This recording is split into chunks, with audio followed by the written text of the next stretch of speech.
Nongeye kubasuhuza mbifuriza gukomeza kugira ibihe byiza mbabwira ko uyu munsi ni ku cyumweru tariki ya 22 ukwezi kwa gatatu 2026 mbaye ikaze muri gahunda z'amakuru ndetse n'ibiganiro bitandukanye ariko mbashimira cyane mwebwe mukomeje kuba natwe bari imbere mu gihugu cy'u Rwanda bari mu karere k'ibiyaga bigari muri Uganda, Repubulika ya Demokarasi ya Kongo, Uburundi n'igihugu cya Tanzania, namwe muri hirya no hino ku isi by'umwihariko muri Leta Zunze Ubumwe za Amerika, Canada, Ububiligi n'ahandi. Ariko nawe aho uri ushobora kuza kutwandikira muri comment section ukatubwira ati nanjye mbakurikiranye ndaha naha, hanyuma rero tukaba dukomeza kugenda tubana muri gahunda z'amakuru ndetse n'ibiganiro byacu bitandukanye. Mbabwire ko bihinduye isura muri ADEPR n'itora rya ADEPR mu gihugu cy'u Rwanda nyuma y'uko hari abapasiteri bane b'abagore bamaze gushyirwaho muri ADEPR. Perezida wa Repubulika y'u Rwanda Paul Kagame akaba rero ari amakuru akomeye cyane. Hanyuma ndaza kubabwira ko Ubwongereza bwisobanuye kuri Iran yabushinje gutera ingabo mu bitugu.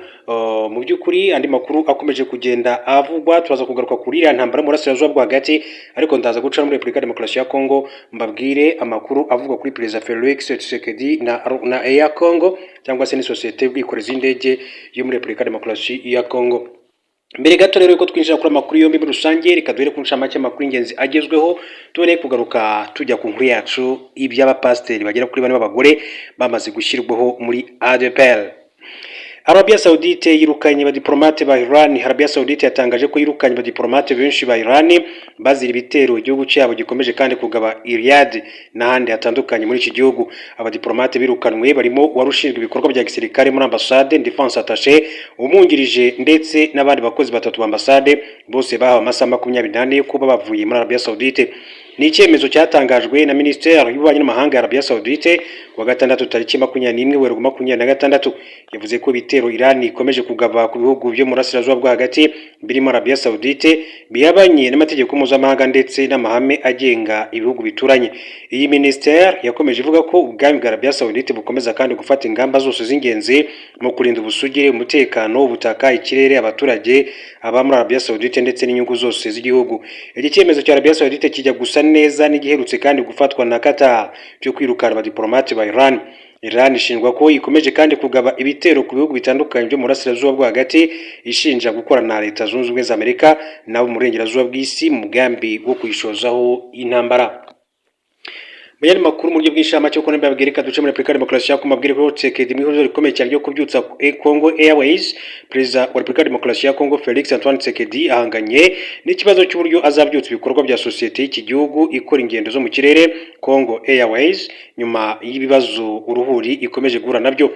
Congo Airways ni sosiyete yashinzwe muri 2015 itangirana indege enye, ariko kuri ubu nta nimwe isigaranye uretse izo ikodesha.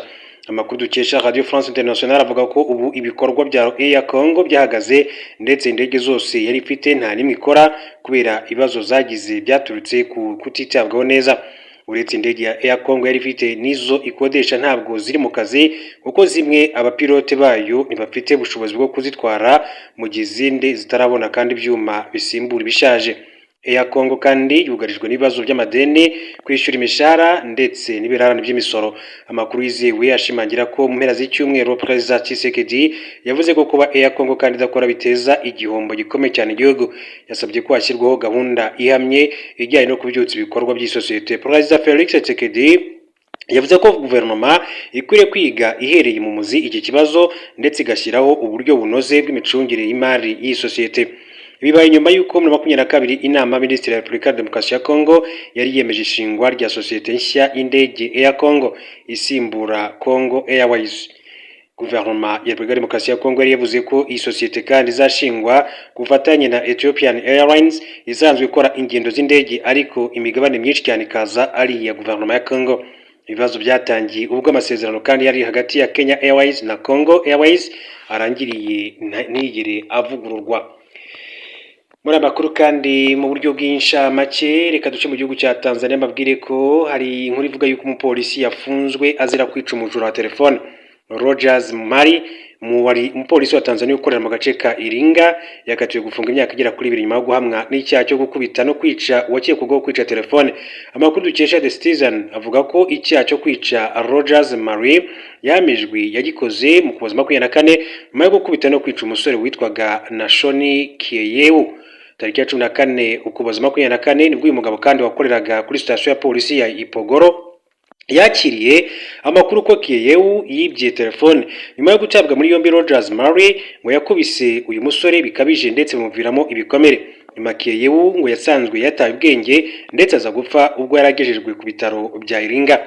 Rogers Murray yahamijwe icyaha cyo ko nta hantu na hamwe yigeze atanga raporo ko uyu musore yarakurikiranwe ubujura mbere yo gufata icyemezo cyo kumukubita. Rogers Murray yemeye ko koko yakubise uyu musore ariko avuga ko yabitewe n'uburakari bw'uko yari yanze gusubiza ubwo yari mwibazwa.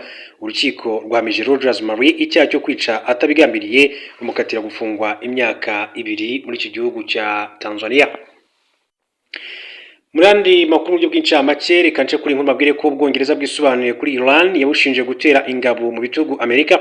Ubwongereza bwisobanuye kuri Iran yabushinje gufasha Leta Zunze Ubumwe za Amerika kwigabaho ibitero buvuga ko butijanditse byuzuye mu ntambara. Iran yaburiye Ubwongereza ibubwira ko kwemerera Leta Zunze Ubumwe za Amerika gukoresha ibigo bya gisirikare byabwo ari ukwijandika mu ntambara byeruye. Minisitiri w'ububanyi n'amahanga wa Iran Abbas Araghchi yahamagaye mugenzi w'Ubwongereza Yvette Cooper amubwira ko ubufasha ubwo ari bwo bwose bazaha Amerika bizatuma intambara ijya ku rundi rwego. Abbas Araghchi yashinje Ubwongereza n'ibindi bihugu byo murayi kubogamira ku bushotoranyi bwakozwe na Amerika na Israel. Bivuga ko mu kiganiro abaminisitiri bagiranye yanenze Ubwongereza kuba kandi butaranenze Israel yagabye ibitero ku kigo cy'ibikomoka kuri peteroli kiri ku butaka bwa South Pals. Ibiro bya Minisitiri w'Intebe w'Ubwongereza Keir Starmer byagaragaje ko butigeze kandi bwinjira byuzuye mu ntambara nk'uko umuvugizi w'ibiro yabigarutseho. Ati uruhande rwacu rurumvikana, ntabwo twigeze tugira uruhare mu bitero bibanza byagabwe kuri Iran kandi ntabwo twigeze twijandika mu ntambara byuzuye. Yakomeje agira ati ubufasha bwatwahaye Amerika bwo gukoresha ibigo byacu bya gisirikare nubwo kwirinda nubwo gusubiza ibitero bya Iran bikomeje ariko bufite aho bugarukira. Ntitwahwemye kugaragaza ko ubu ari bwo buryo bwo guhangana n'ibibazo by'ingenzi no kuzahura inzira ya diplomasi. Iyi ntambara Iran yashojweho na Amerika na Israel ku 28 Gashyantare 2026 ni intambara yinjiye mu cyumweru cya 4 imaze kugwamo abakabakaba 1400 bo muri Iran barimo abayobozi batandukanye b'iki gihugu bayobowe na Ali Khamenei wari umuyobozi w'ikirenga muri iki gihugu cya Iran. Reka rero tuye ku nkuru yacu muri ADPR ni itorero ryo mu Rwanda. Amakuru avuga ko bwa mbere mateka abagore 4 bagizwe abapasiteri muri ADPR. Itorero rya ADPR mu Rwanda ryashyizeho abashumba 4 b'amaparuwasi n'abashumba anyishingwabikorwa Regional Executive Pastor abazajya bafasha indembo mu mirimo ya gishumba barimo n'abagore 4. Ni ku nshuro ya mbere yemereye umugore kuyobora paruwasi nyuma y'uko abagore ba mbere kandi basengewe ku nshingano z'ubushumba mu mpera z'umwaka ushize. Abagore bahawe inshingano barimo Ufitinema Chantal uzayobora paruwasi ya Rulindo mu Rurembo rw'Amajyaruguru, Mukagashugi Marie Chantal wagizwe mushumba nshingwabikorwa w'Ururembo rw'Amajyepfo, Kamukama Edith nawe kandi wahawe inshingano nk'izo mu Rurembo rw'Uburasirazuba, na Rugerindinda Aloyse wahawe kuyobora paruwasi ya Bugesera. Abagore bahawe inshingano banditse amateka yo kuba abambere mu itorero ADPR bahawe inshingano nk'izo kuva ryabaho mu Rwanda. Itangazo ryatangajwe ku 20/26 nyuma y'inama ya komite nyobozi y'itorero rya ADPR yateranye ku 19/26. Aba bashumba bahawe inshingano hamwe na bagenzi babo bagiye kuyobora paruwasi 30 z'itorero rya ADPR. Nyuma yo kuvugurura amavugurura aherutse kandi gukorwa yatumye ziva kuri paruwasi 143 zariho mbere. Itorero rya ADPR ariko ryatangaje ko paruwasi ya Nyabihu mu burengerazuba, Ngoma mu burasirazuba zitarahabwa abayobozi kimwe n'umushumba w'Ururembo rw'umujyi wa Kigali n'umushumba nshingwabikorwa warwo. ADPR yasengeye abagore nyuma y'imyaka 85 ivuga butumwa mu Rwanda. Umushumba w'itorero rya ADPR Ndayizeye Isayi aheruka kandi kubwira itangazamakuru ko uhereye kera kose gusengera abagore bakaba abapasiteri bitari bujijwe mu mahame y'itorero nubwo bitarakorwa. Ati guhera mu myaka itambutse twagiye dukora iryo sesengura, twakira ibitekerezo byinshi tureba niba bikwiye, twaribazaga tutese birakwiye, Bibiliya ibivuga iki, ese hari ahantu ibibuza, ese cyaba ari icyaha bibaye umugore abaye umupasiteri byatumarira iki, ese amatorero abafite hari icyo byabunguye cyangwa icyo byabatwaye. Yakomeje agira ati urumva rero twagize umwanya w'urwo rugendo mu biganiro kandi bitandukanye rero twasanze ntaho Bibiliya ibuza gusengera umugore kuba ari umupasiteri. Hari abafata imirongo itandukanye bakayisobanura nabi ati ku bushake bwabo ariko ntibibuza ko umugore yaba umupasiteri. yavuze ko impano yo kuyobora itangwa n'umwuka wera kandi atayitanga ashingiye ku gitsina cy'umuntu. Ati twabonye ko bikwiye ko rero abagore bahabwa inshingano z'ubupasiteri, ati binagendanye n'icyerekezo dufite nk'itorero, hari umurimo wo kuzana abantu kuri Kristo ariko hari no kubatoza no kubarera. Abagore rero ati bafite iyo mpano ati n'ubushobozi bw'umwihariko, ati umurimo wo kurera abantu bakabuza rero bakabakuza, ati kandi twumva ati kuba twasengera abagore bakaba abapasiteri ari igisubizo kuri twe cy'igihe kirekire. Impinduka zikomeye muri ADEPR zatangiye kandi kugaragara kuri Pasteur Ndayizeye Isaie yahabwa kuriyobora. Uyu mugabo yariragijwe ifite urusobe rw'ibibazo, bivuze ko yagombaga kandi kubyitaho bikabonerwa umuti wa burundu. Ururembo rw'Amajyepfo rufite icyicaro mu karere ka Huye, ruzabarwa na Pasteur Tarsise Ndayishimiye afatanyije n'umushumba nshingwabikorwa wabo Mukagashugi Marie Chantal. Ururembo rw'Uburengerazuba rufite icyicaro i Rubavu, ruzabarwa na Pasteur Jean Marie Vianney Nimuragire afatanyije n'umushumba nshingwabikorwa Sibomana Jean Claude. Ururembo rw'Amajyaruguru rufite icyicaro mu karere ka Musanze, rukazabarwa na Pasteur Uwambaje Emmanuel afatanyije na Nshuti Raguma Jean Baptiste wagizwe umushumba nshingwabikorwa. Ni mu gihe kandi ururembo rw'Uburasirazuba ruzagira icyicaro mu karere ka Rwamagana, rwaragijwe Pasteur Bizimana Jean Baptiste na Kamukama Edith. Umujyi wa Kigali ntiharatangazwa abayobozi bawo bijyanye n'inshingano z'imiyoborere yarwo mishya ruzahabwa. Nyuma yo gushyiraho abashumba kandi b'amaparuwasi biteganyijwe ko hazashyirwaho abashumba bazayobora kandi imidugudu, ni ukuvuga amatorero itandukanye y'itorero rya ADEPR mu gihugu cy'u Rwanda. Reka rero bakomeze n'andi makuru mbabwire ko Perezida wa Repubulika y'u Rwanda Paul Kagame yashimiye Denis Sassou Nguesso wongeye kandi gutorerwa kuyobora Congo Brazzaville. Perezida w'u Rwanda Paul Kagame yashimiye mugenzi wa Repubulika ya Congo Denis Sassou Nguesso wongeye gutorerwa kuyobora iki gihugu. Mu butumwa Perezida Paul Kagame yanyujije ku mbuga nkoranyambaga yagaragaje ko yifurije ishya n'ihirwe mugenzi wa Congo Brazzaville Denis Sassou Nguesso. Yanakomeje kandi agaragaza ko u Rwanda rwishimira umubano n'imikoranire myiza ikomeje hagati y'ibihugu byombi. Ati u Rwanda rwishimiye cyane ireme ry'umubano mwiza dufitanye ndetse no gukomeza ubufatanye bwa hafi bigamije gushyira mu bikorwa byihutirwa dusangiye ndetse no guteza imbere imibereho myiza n'iterambere ry'abaturage bacu. U Rwanda na Kongo bisanzwe bifitanye umubano n'ubufatanye mu bya diplomasi na politike, kuko muri Kanama 16 u Rwanda rwafunguye ambasade muri Congo Brazzaville na 11 mu Rwanda na Congo Brazzaville byagira amasezerano y'ubuhahirane n'ubufatanye mu bijyanye n'ingendo zo mu kirere, guteza imbere ubukerarugendo, ingufu, umutekano, ubutabera, ibidukikije n'uburobyi. Mu gihe Rwandair yo isanzwe kandi ikorera ingendo hagati ya Kigali na Congo Brazzaville guhera muri 11. Mu gushyingo 21 ibihugu byombi kandi byagira amasezerano y'ubutwererane mu bya gisirikare, ubufatanye mu kuzamura imyigire n'imyigishirize muri za kaminuza, ubutaka, ubufatanye mu iterambere rirambye, kubungabunga ibidukikije, guteza imbere ubucuruzi hagati y'ibihugu byombi no gukomeza kandi kwagura ubufatanye mu guteza imbere ingendo zo mu kirere. Amasezerano yashyizweho umukono n'uwari Minisitiri w'Ububanyi n'Amahanga n'Ubutwererane w'u Rwanda Dr Vincent Biruta n'uwari Minisitiri w'Ububanyi n'Amahanga wo guteza imbere ubufatanye hagati ya leta n'abikorera muri Congo Brazzaville Denis Christian Sassou Nguesso. Ikigo cy'igihugu cy'imiturire Rwanda Housing Authority n'icyo muri Congo Brazzaville cyitwa Supreme Société de Promotion Immobilière kandi byashyize umukono ku masezerano y'imikoranire tariki 24 Ugushyingo 21 bigamije kandi guteza imbere ubufatanye mu rwego rw'imiturire, imijyi no kubaka kandi inzu ziciriritse kandi zigezweho. Muri 23 Perezida Kagame yambitse Denis Sassou Nguesso wari mu Rwanda mu ruzinduko umudari w'icyubahiro witwa Agaciro, amushimira umuhate we mu guharanira iterambere rya Afurika ndetse anamugabira inka. Amatora muri Congo Brazzaville yabaye kwa 15 Werurwe 2026. Denis Sassou Nguesso imyaka 82 yatoye manda ya 5 yo kuyobora Repubulika ya Congo ku majwi 98.82%. Uyu muyobozi umaze imyaka 38 ayobora iki gihugu yaranganye n'abandi bakandida batandatu, yakurikiwe na Mabio Mavungu Nzinga w'imyaka 39 wagize amajwi 1.48%. Nguesso wahoze mu ngabo zirwanira mu kirere yagiye ku butegetsi mwaka w'1979, yatakaje kandi ubuyobozi mu mwaka w'1992 ariko yongera kandi kujya ku butegetsi mwaka w'1997 nyuma y'intambara. Muri 2015 Congo Brazzaville hahinduwe itegeko nshinga hakurwaho inshuro perezida agomba kuyobora ndetse n'imyaka, bituma rero yemerwa kandi kongera kwiyamamariza kuyobora iki gihugu muri manda 3 z'imyaka 5. Congo Brazzaville iherereye muri Afurika hagati aho ihana imbibi na Gabon, Cameroon, Repubulika Centrafrica, Repubulika Demokarasi ya Congo, nkuko dukomeza kugenda rero tubibona. Hanyuma rero dusatira umusozo w'amakuru yacu mbabwire ko Uburusiya, Ubushinwa, Amerika abahomba nabungukira mu ntambara ya Iran. uhereye ku iduga ry'amafaranga yo kugura ibitoro byo gususurutsa mu nzu muri Yorkshire gushika ku kugara amashuri muri Pakistan kugira amafaranga yo kuriha nabe umurengera canke se kuduga kw'igiciro c'ibitoro muri Ghana. Ingaruka z'ubutunzi zivuye ku ntambara yo mu buseruko bwo hagati ziramaze kumvikana cane. Biragaragara ko ingaruka zo kwihorera kwa Iran zigamije kandi guteza ingorane z'ubutunzi n'uruhombo zishobora kandi kutamara igihe gito, byongeye kandi ntizingana hose iruhande ati n'urutonde rw'abantu bashobora kandi kugiramirwa cane hari n'abariko kandi barahungukira. None abo ni bande? Abunguka Norvege, Canada n'Uburusiya.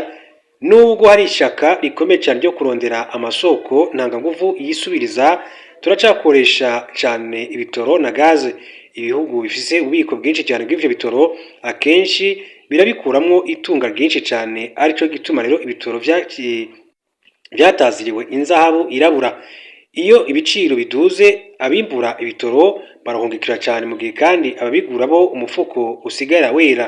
Ariko rero iki si igihe gisanzwe cyo kwiyongera kw'ibiciro by'ibitoro. Uburasirazuba bwo hagati buracari umutima watahuka ibitoro, umuhora wa Hormuz nawo ukaba kandi umutsi wawo mukuru.